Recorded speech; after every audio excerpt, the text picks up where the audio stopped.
If you earned $10,000 every single day, it would still take you almost 400 years to become as rich as Cristiano Ronaldo. 1.4 billion according to Bloomberg. That puts him on an exclusive list of athletes alongside Jordan, LeBron and Federer. But if you take a closer look, Ronaldo is quite the outlier. He is the first footballer on the list, but more importantly, he didn't get rich the way the others did. No big ownership empire, no single investment that exploded over time.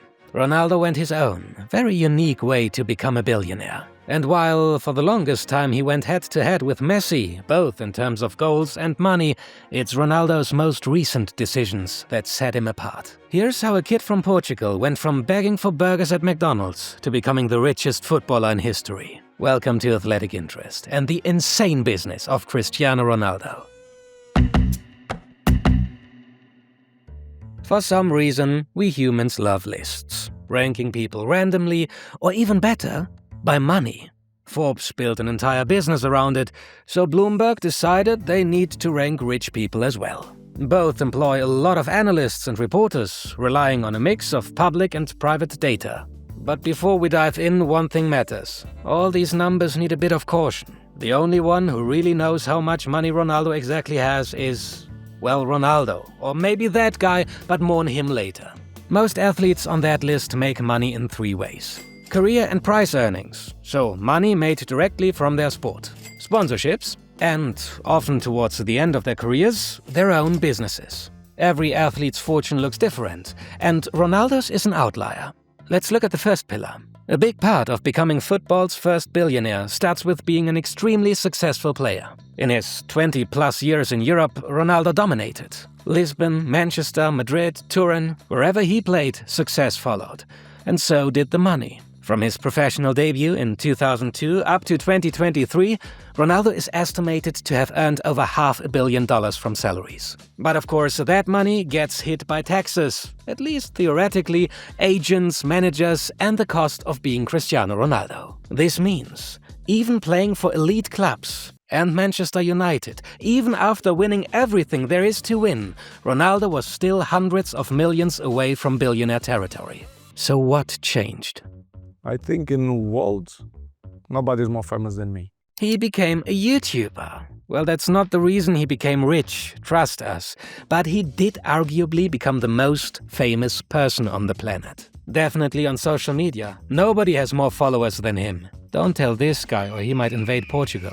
Having that kind of fame makes you incredibly appealing to brands. Or dangerous. Just ask Coca-Cola, who famously had to respond with an official statement after Ronaldo had moved their bottles away at a press conference. Nike likes him better. They reportedly pay him $18 million a year on a lifetime deal. Brands chase him for his reach, like pitch invaders for a selfie. Armani, Tag Heuer, Castrol, Herbalife, Louis Vuitton. At one point, Ronaldo was making more from Instagram than from his Juventus contract. In total, sponsorships and endorsement have added at least $175 million to his net worth.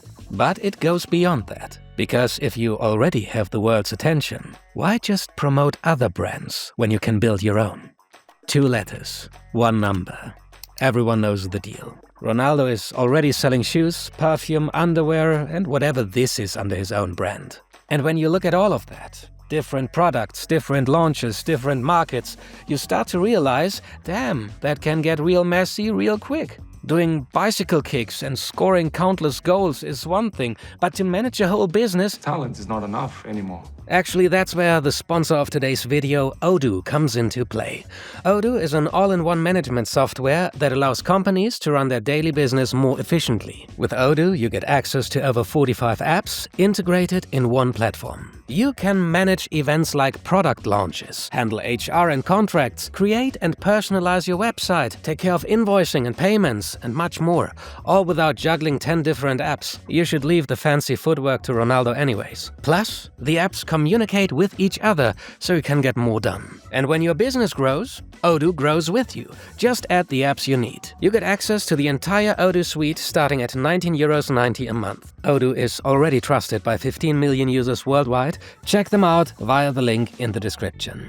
Thanks to Odoo for supporting the channel, and now let's get back to the video. Most of his products are not high fashion or luxury, but priced so millions of fans can afford a piece of Ronaldo. That's mass market aspiration. In case you haven't noticed, we have arrived in the next revenue stream after sponsorships, his own businesses and investments. This is an area where Ronaldo actually gets help, from someone who is as obsessed with Ronaldo as he is himself. No, not that guy, but Miguel Marquez. Not much is known about this discreet Lisbon money manager, but what we know is that he is the CEO of LM Capital Wealth Management, located in this office in Lisbon, right above a Louis Vuitton store, because why not? His company helps clients manage their fortunes with a high degree of discretion. Having built a career in the banking sector, Marquez took over Ronaldo's financial planning earlier in his career and became his main financial advisor. Reportedly, Marquez was involved in facilitating Ronaldo's investments in media,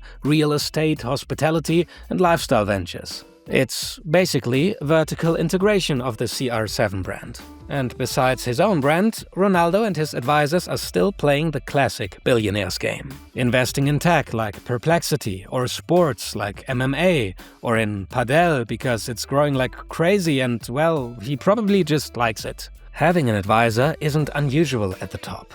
Michael Jordan founded Jump Management to help with his philanthropy, and Roger Federer has Team 8 managing his investments. So while the pros are chasing trophies, wealth managers are quietly steering their fortune. But even with Marquez's help, one final piece was still missing to hit billionaire status, until a very unexpected opportunity arrived. In 2023, Ronaldo signed with Al-Nassr, and social media had opinions, but while the internet exploded, Ronaldo probably already knew that this was the deal that would change his financial life forever. His first contract reportedly earned him around $200 million per year, plus bonuses. In 2025, he signed a contract extension. Al-Nassr forever. Described by multiple industry analysts as the most lucrative deal in football history. Bloomberg reported the deal was worth over $400 million, including image rights, commercial deals, and ambassador roles. So during his, what will then be 4 years at Al-Nassr, Ronaldo is actually earning more money than in the prior 2 decades in Europe combined. And keep in mind, most of that money is net, meaning there are basically no taxes taking half the paycheck. Plus, the deal reportedly also includes a 15% share in the club. The Al-Nassr deal blasted Ronaldo's net worth past the $1.4 billion mark and right into this exclusive circle of athletes.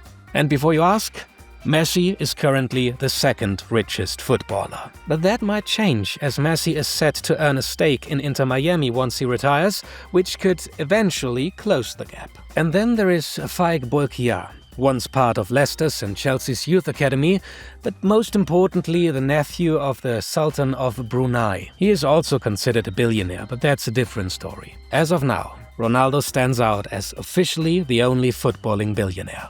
But what really makes him an outlier is the way he got there. Federer, for example, became a billionaire despite earning just over $130 million in prize money. His fortune skyrocketed from a 3% stake in the booming Swiss shoe company On. The same with Jordan. He only earned about $90 million during his career. However, he's topping the list, mainly thanks to long-time deals with Nike and Gatorade, and the fact that he has stakes in different sports teams. Ronaldo, on the other hand, made most of his money through salaries. So why are clubs paying him so much money? Some argue that his global fame brings in far more money than the clubs spend on him. Clubs don't pay solely for his goals. They pay for global attention, sponsorships, credibility, and instant relevance. Wherever Ronaldo went, revenue followed. Shirts sold, sponsors arrived, and audiences exploded. It remains to be seen how sustainable this Ronaldo effect really is, but the huge sum clubs are willing to spend on him